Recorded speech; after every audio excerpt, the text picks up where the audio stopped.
Wisconsin Broadcasters Association Hall of Famer Bob Baird ruled Milwaukee's airwaves in the 60s and 70s. He spoke with countless musicians and celebrities over the years. Bob collected remarkable recordings of these encounters, which he's now sharing with the public. Here's Bob.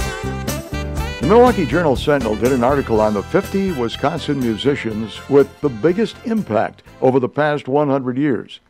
On that list was Glenn Yarbrough, the Milwaukee native with an angelic voice.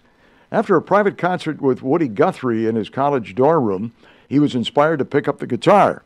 And by 1960, he formed the popular folk trio, the Limeliters, and later went solo with a hit that made it to number 12 on the Billboard charts. When I spoke with Glenn, he was headed back to Milwaukee for a concert with the Limeliters. Those were the days, my friend, we thought they'd never end. We'd sing and dance forever.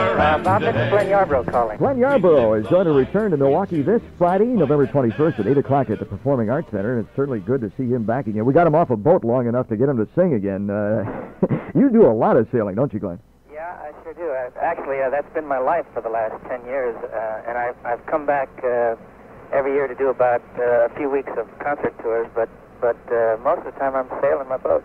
And I've made it all over the world except for the only ocean I've crossed is the Indian Ocean. Are you going to do that? Well, I don't know.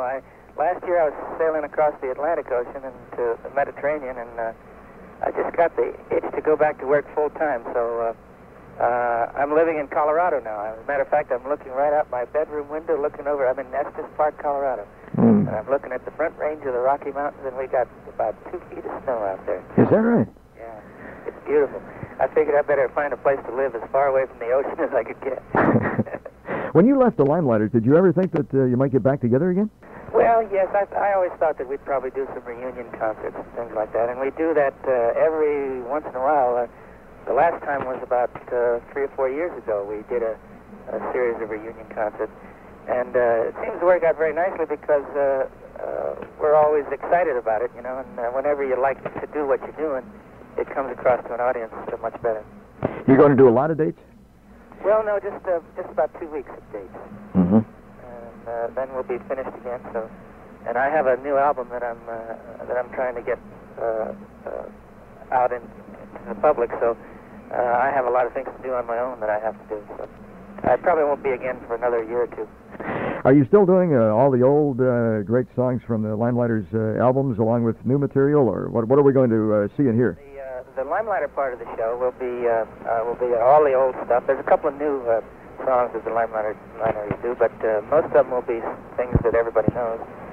And the only difference between the show then and now is that it seems like everybody sings a lot better, and Lou's a lot funnier than he used to be in the old days. I think he's hilarious now. He cracks me up on stage every day.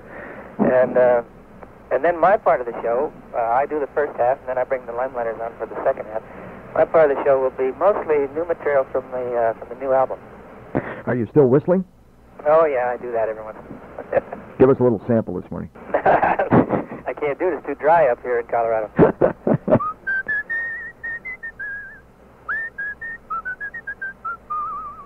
That's it. Oh, yeah, as great as ever.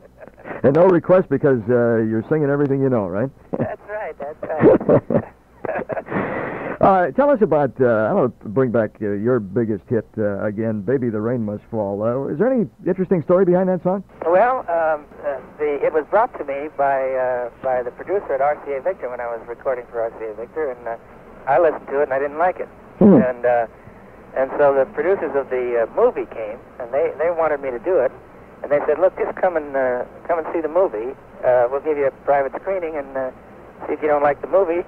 So I went to see the movie, and I'm kind of a movie buff anyway, and it was a different kind of movie. It was the beginning of the era of realism, you know, the movie called Baby the Rain Must Fall, starring Steve McQueen.